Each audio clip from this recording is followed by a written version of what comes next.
Thanks for tuning back in. I'm Tommy Campbell, still have a thick head of hair, still in a professional television studio, and still 6'3" and 215.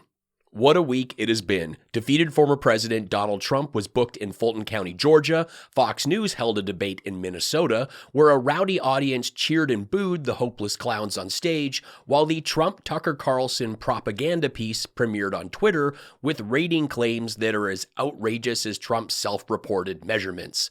I'll be getting into Don Jr.'s spin room lockout meltdown, reactions from the rest of the clown car, and more, but first, this. Something else. I was pretty disgusted at Chris Christie and his racist comment towards Vivek Ramaswamy, where he was like the only skinny guy. What did he say? He was comparing him to Obama. Yeah. I honestly thought that was pretty racist. I would have just turned, if I was Vivek, I would have turned to Chris Christie and said, I knew you would have gotten triggered by the skinny comment. I would have just put it out there that obviously that was something. Have these fat joke-loving people seen the guy they worship? Okay, for starters, Vivek said it about himself, and he'd lifted the line from Obama and got totally owned for his Melania-level plagiarism. That's it. I don't think Ramaswamy or Obama are funny last names. They're just different, that's all. They're not in like the same league as Cheeseborough or Boebert.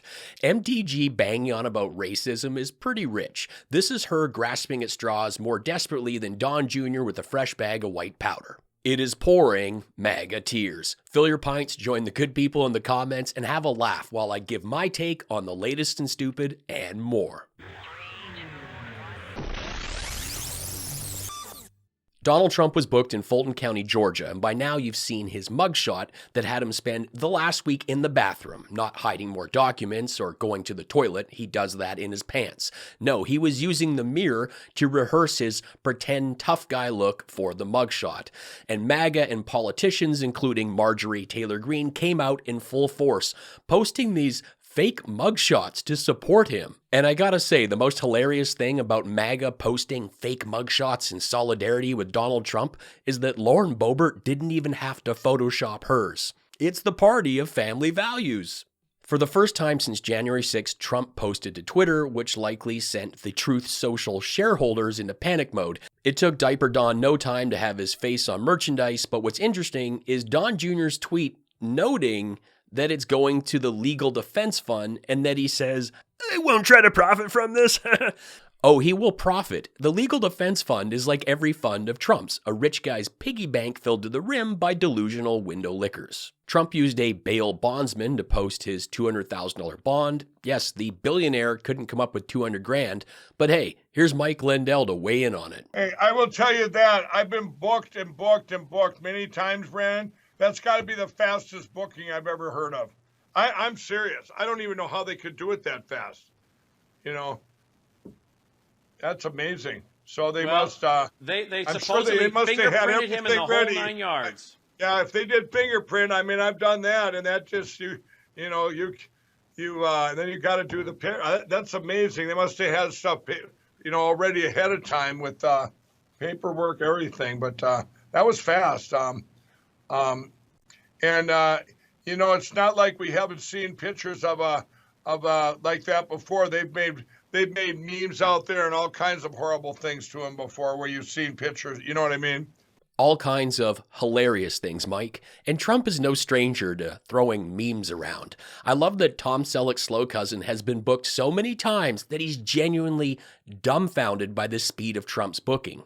Here's the thing, Mike. When you have fingerprints the size of hamster paws, things go a lot quicker. The best part of the debate was what went on behind the scenes. Donald Trump's oldest went along with Marjorie Taylor Greene and Kimberly Guilfoyle, and he was not allowed into the debate or the Fox spin room, and he was not very pleased about this. Right now, they're trying to ban me and the makeup lab explosion from the spin room. They're telling him, he works for security here, but they're telling him I'm not allowed to go in there. Because the nose candy I've been bumping while simultaneously shaking my knob, my sores are tickling me. They think I'm a whiny dope. So they can't have someone who could maybe be a representative of my father. Just think of me as an even dumber Giuliani. I think a blister just popped, and I found out that my sores won't go off my dong. Apparently, they don't think I'm the right sibling to talk about. My father. in diapers. Thank you. I see every tip from pennies to dollars. They are hugely appreciated and help make this show possible. If you love what I do here and you can afford to help out, throw me a buck with the PayPal link in the pinned comment or drop me a super thanks with this button.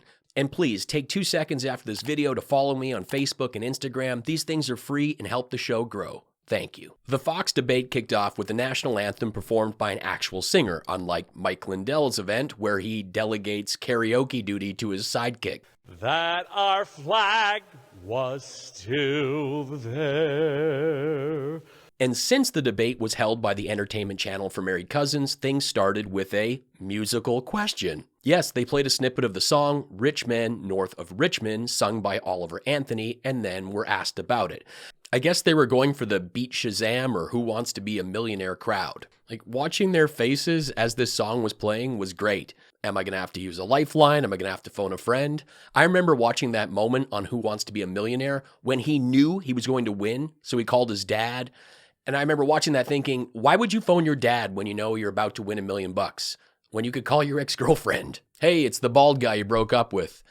Anyway, I'm on this show. I'm about to win $1 million. Have a great weekend.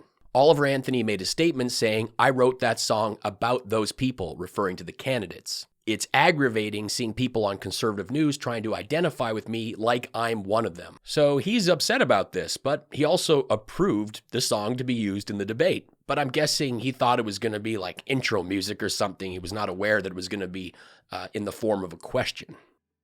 Just so we're clear about what we're dealing with here, it shouldn't surprise any of us that I'm super high.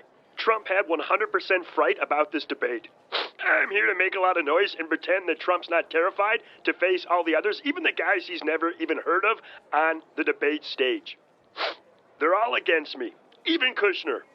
I've been denied by Ivanka my entire life, and now I can't even get in the spin room? Like, denials everywhere. And what do I get?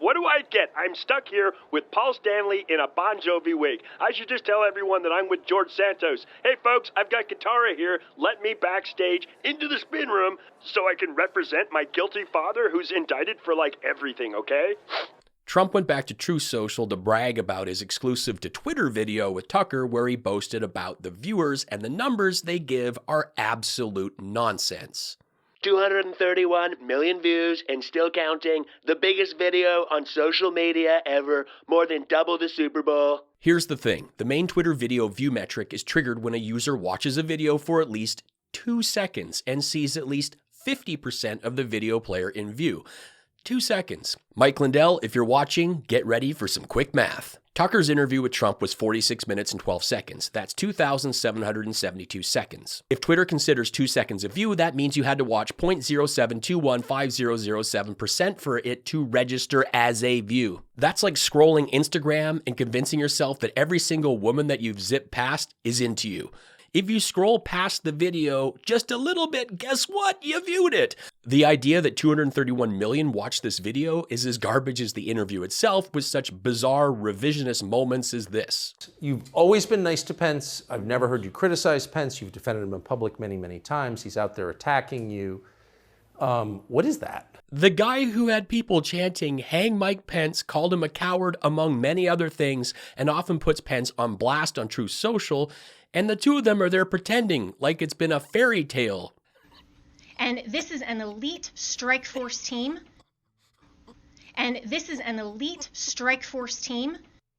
Elite Strike Force Team sounds like the pack of knockoff G.I. Joes you get at the dollar store. And while there's nothing elite or Strike Force about this bumbling group of traitors that are just a short bus A-team with Trump trying to turn the wheel with his tiny hands and push the pedals, but his clown shoes make it impossible to effectively go anywhere. Alex here, still in the bunker with Marjorie. Again, good dude. It has been a ThreatCon Delta level week in Georgia, and the Soros-Trudeau Panda Express globalists are determined to jail the elite strike force team. They would not even allow my dried apricot skin, bonsai mogwai blonde meat swamp into the Fox spin room. I'm sorry, you're not the deep state. You cannot get past the velvet rope, even if you're with an elected official with the real president's son and his party girlfriend. I told her next time that happens, just play the DTBH card. Throw some shades on, put a dangly earring in, and say you are Dog the Bounty Hunter. It will get you whatever you want, especially when you're with Trump Jr. and Paul Stanley. We're on full cheer-up mode, so we watched the Wham documentary, and she was properly into that Careless Whisper song, which is weird because all she does is shout.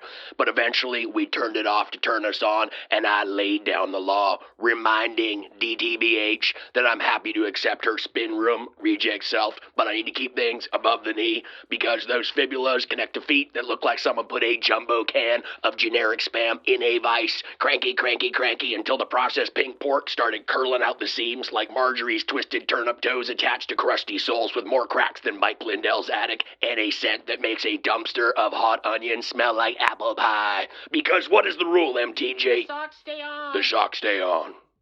I don't know what would be more fun to see, footage of Trump practicing for his mugshot or footage of DeSantis practicing to smile like a normal person. And I will not let you down. And I will not let you down. Kenneth Copeland's even crazier half-brother. The left is full of hate and name-calling. MAGA Tears. Stupid program, so immature. MAGA Tears.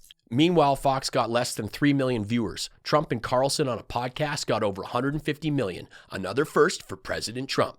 MAGA Tears. RFK needs to switch side and be the VP pick for the Republicans. MAGA Tears. The thing about MAGA posting fake mugshots in solidarity with Donald Trump is that Lauren Boebert didn't even have to Photoshop hers. She's a criminal. Because those fibulas connect to feet that look like someone put a jumbo can of generic spam in a vice until the pink pork started curling out. Twisted turnip toes. Thanks so much for watching. Help me out by joining us in the comments, sharing this video with a friend, and following me on social media. I am a one-man show here, from script to screen, the editing, even the graphics. Please throw me a tip with the easy PayPal link, or hit that super thanks button, and be sure to check out my mugs that go great with those MAGA Tears. I am a stand-up comedian. I've played in 35 countries, and I've toured with Jim Jeffries for nearly 10 years. I have 3 albums and a brand new EP from my opening set on Jim's latest Netflix special. You can stream these on Spotify, Apple Music, or catch them on SiriusXM. Thanks for helping me make this show possible. Life's short. Be cool, be kind, take care.